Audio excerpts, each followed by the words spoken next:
Bonjour à tous les amis, alors aujourd'hui on se retrouve pour la première partie de nos tests sur la MG4.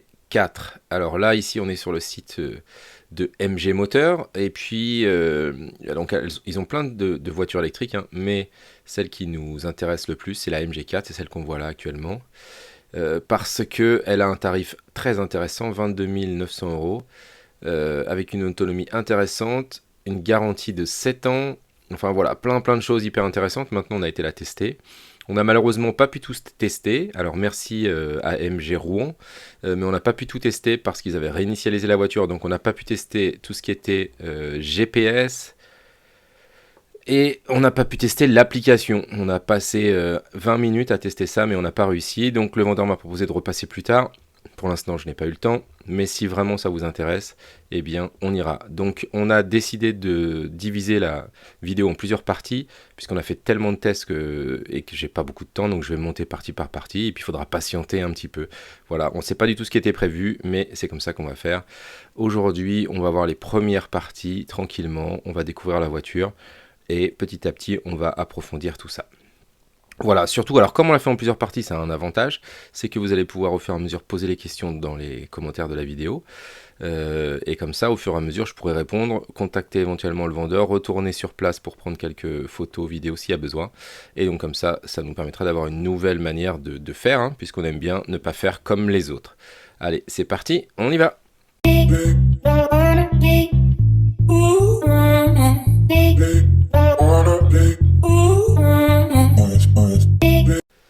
Alors si on est sur le site, alors on va voir rapidement parce que ça c'est pas vraiment les trucs qui m'intéressent puisque ça vous pouvez le faire tout seul hein, mais si je vais sur MG4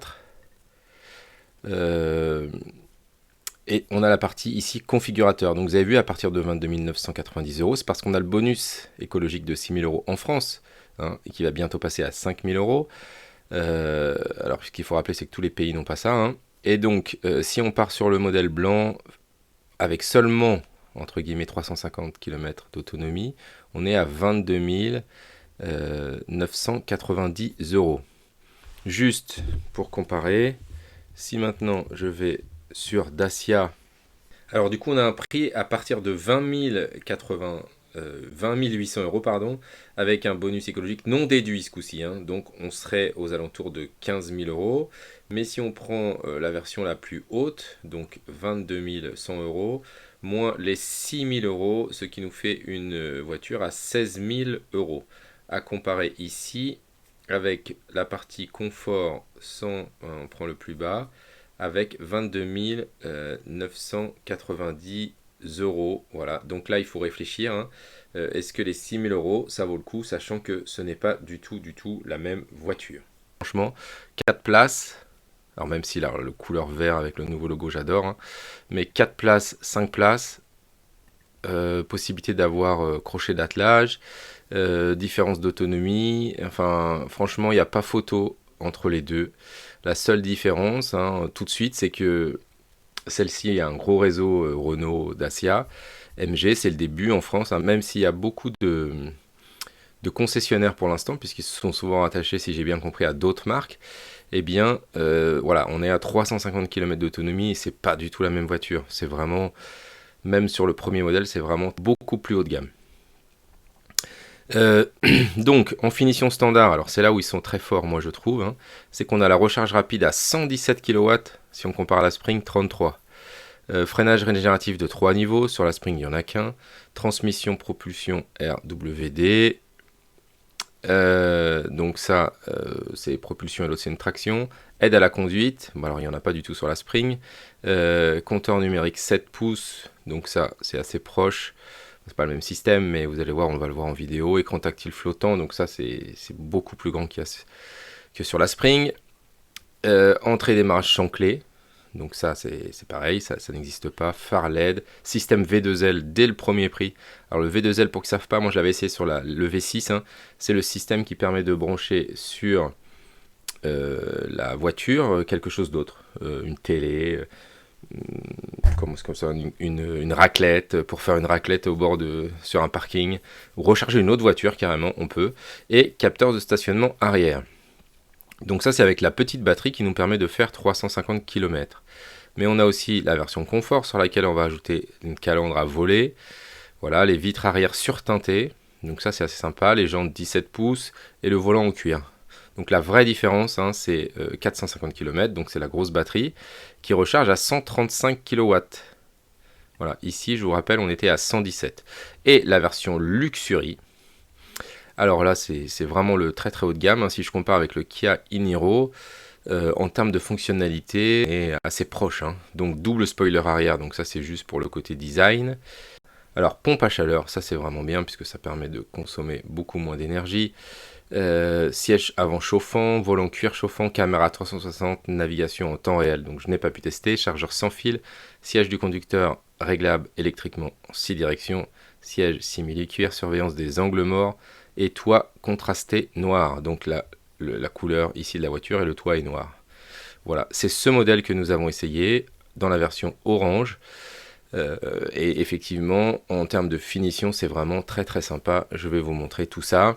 Et donc si on part dans la partie plus haut de gamme, voilà, si on se met une petite couleur, vous allez voir les couleurs, elles sont à 650 €. On se retrouve avec une voiture à 29 650 € pour un truc de très très haut de gamme, hein, avec 435 km d'autonomie.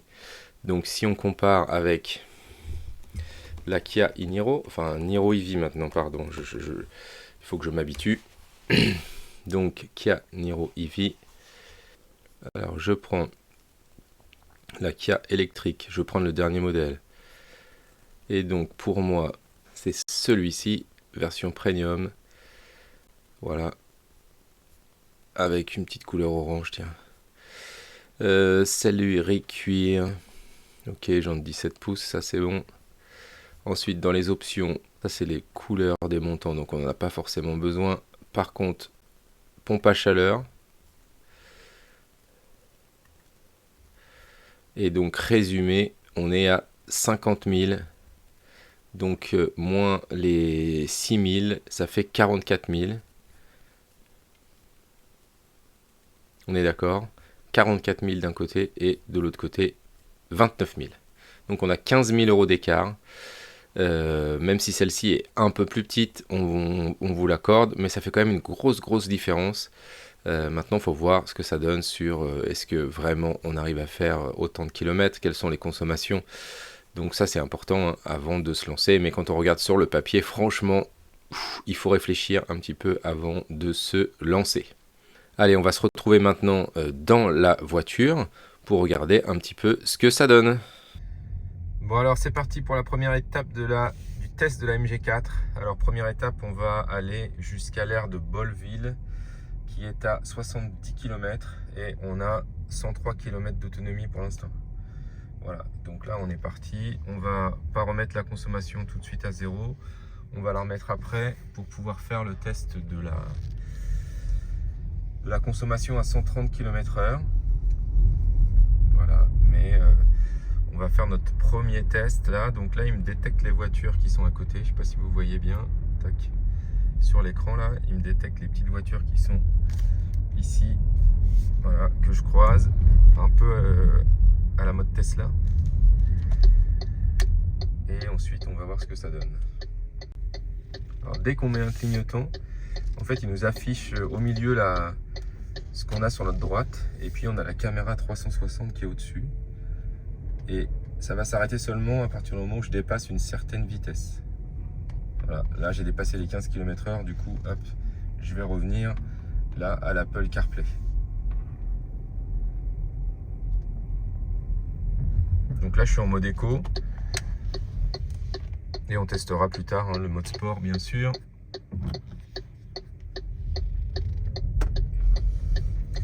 Donc pour changer de mode, hein, soit je vais directement sur l'écran, soit je configure ce petit bouton là qui me permet de changer de mode. Là pour l'instant il n'est pas configuré pour ça, il est configuré pour je sais pas quoi. Donc là je suis dans la circulation hein, et il m'annonce les voitures qui sont devant, les voitures qui sont à ma gauche, les voitures qui sont à ma droite.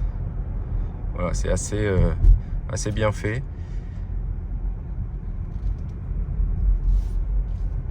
Lecture des panneaux au-dessus, 50 km/h. Alors on testera si c'est la lecture des panneaux ou si c'est le GPS intégré, mais a priori c'est la lecture des panneaux.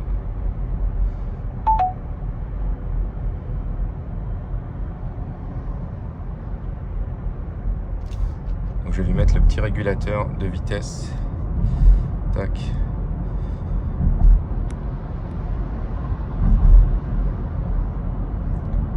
Là, il détecte une voiture devant, mais il n'y en a pas en fait.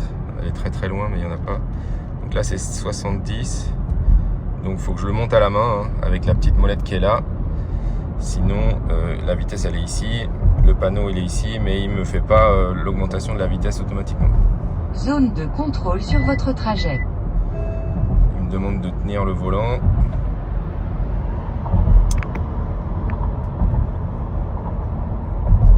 Il y a une voiture devant, donc du coup il m'a freiné un petit peu, hein.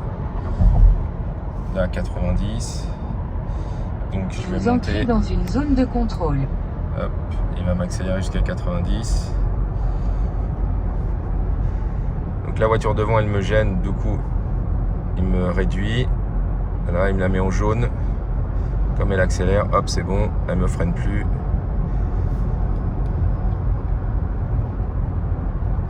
Police repérée. Vous avez appelé des renforts. Donc là il me remet à gauche, hein. Enfin il me remet à droite plutôt parce que j'ai dépassé à gauche. Là pareil. Alors il me garde pas du tout dans la voie, hein, comme le Kia Niro ou le V6, hein. Par contre il me dit quand je sors. Hein, voilà, c'est assez brutal, mais c'est pas grave. Le but c'est qu'il me remette dedans. Là j'ai une voiture devant, toujours pareil, 90. Hop. Et il me dit de prendre le contrôle du véhicule. Je vais doubler.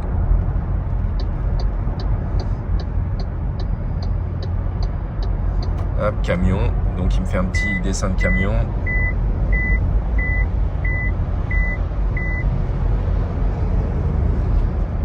Je redécale. Il me détecte les lignes continues et les lignes discontinues aussi. Alors, vous voyez là sur la gauche, j'ai à ma gauche des lignes continues et à ma droite des lignes discontinues. Là, j'ai un camion devant. Vous quittez une zone de contrôle. Du coup, il me met à la bonne vitesse. Si j'appuie là sur la droite, je vais le faire en même temps, ou sur la gauche. Voilà, sur la gauche, je réduis là, je me rapproche du véhicule. Et sur la droite, hop, j'ai une distance plus grande. Voilà. Là, on est à 110 maintenant. Hop, je décale. J'ai l'impression que le volant a vibré aussi.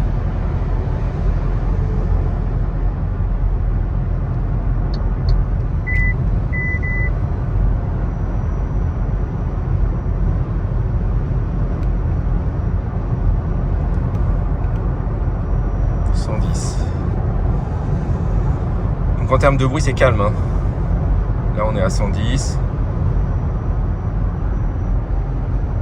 Petit GPS. Donc c'est là effectivement il me remet au milieu assez brutalement. Hop, je sais pas si vous voyez là, mais c'est assez brutal, hein. Il m'envoie presque de l'autre côté.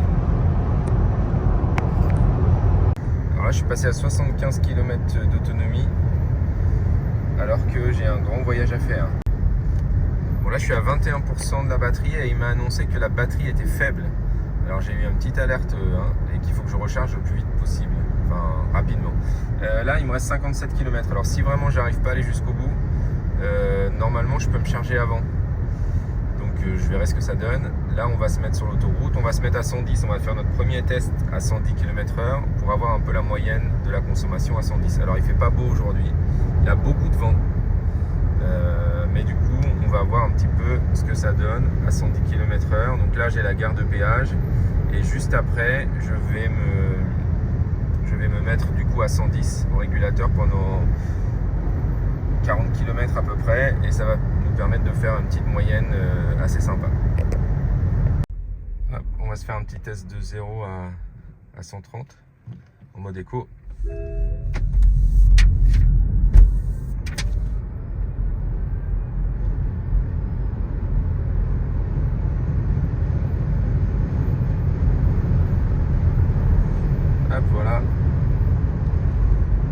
plutôt pas mal hein, en termes d'accélération, alors qu'on est en mode éco. Là, je vais me mettre à 110. Hop, donc là, tout en haut, 110, tac, et je vais appuyer ici pour remettre. Voilà, j'ai remis la consommation à 0. On se met 110 km/h. Alors ça descend, ça monte, hein, on verra bien. Et là, on en a pour environ hop, 40 km, à moins que je sorte avant. Voilà, en fonction de... Parce qu'il me reste 52 pour 71. D'accord, donc voilà, on va voir ce que ça donne. On se retrouve tout à l'heure. Alors là, ce qui est rigolo, c'est qu'il arrive à même détecter les voitures qui seraient de l'autre côté. Mais alors, ça n'a rien à voir avec ce que fait Tesla. Là, par exemple, il me bloque une voiture à gauche. Voilà. J'ai l'impression qu'il me détecte les voitures qui sont devant, plus que le fait qu'elles soient à gauche, en fait. Là, ça va pouvoir réaccélérer. Alors, je suis sur le test à 110, mais il y a un petit passage de travaux, casse-pied, c'est toujours comme ça. Hein.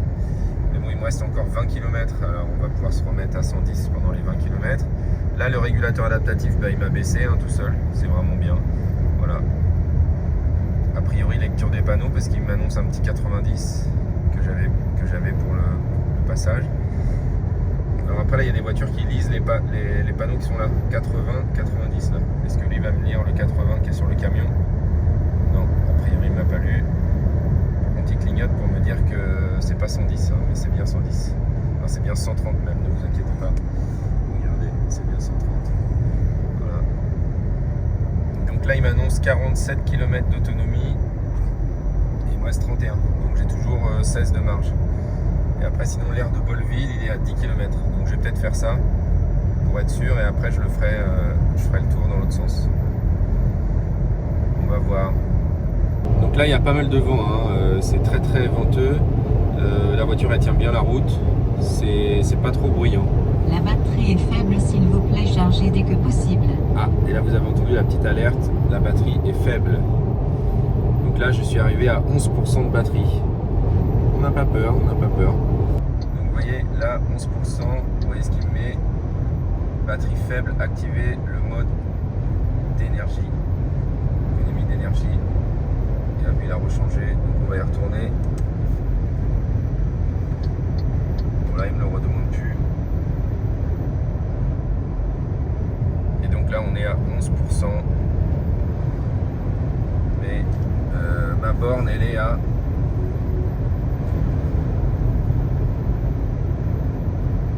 Là, il m'a déconnecté mon GPS. Ah non, la borne elle est à 25 km. Alors j'en ai une plus près, donc je vais peut-être m'arrêter à celle qui est un peu plus près pour être sûr de ne pas avoir de problème. Donc là en tout cas il m'a pas réduit encore la vitesse. Hein. Je suis toujours à 110, 10% de batterie, ça ne le gêne pas. Hein, il m'a pas mis en mode de tortue, grenouille, tout ça. Pour l'instant, pas de soucis de ce côté-là. On va pas être trop gourmand pour une première fois, sauf si on aurait pu voir un petit peu le mode tortue. Donc j'avoue que j'hésite.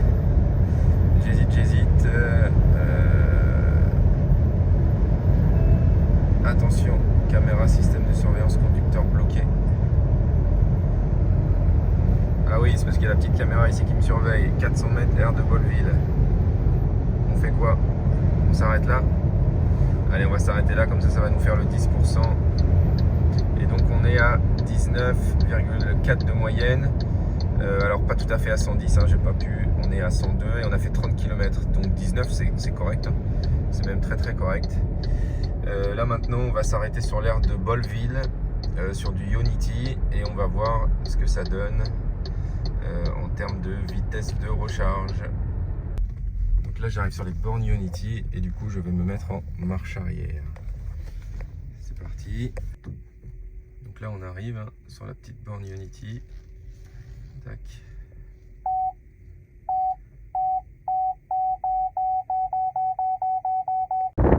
Alors c'est parti pour la charge. Hop, j'appuie ici. Je vais enlever ce petit truc là. Voilà. Et donc là vous avez des repères en fonction de la charge. 25, 50, 75, 100%. Je vais sur ma petite borne de Ionity. Du coup, hop. Je vais... Allez, brancher la voiture. Là j'ai pas beaucoup de câbles. Je vais décaler. Hop. Alors une main c'est pas facile. Voilà.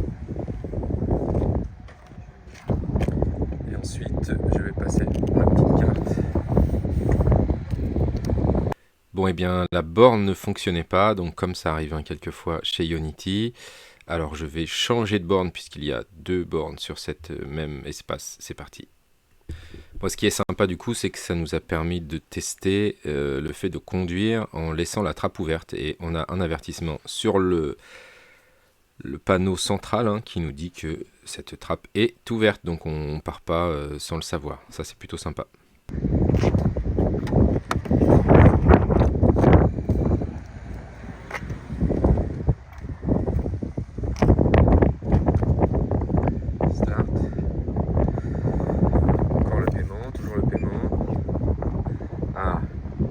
Referring. Ça y est, petite connexion ici.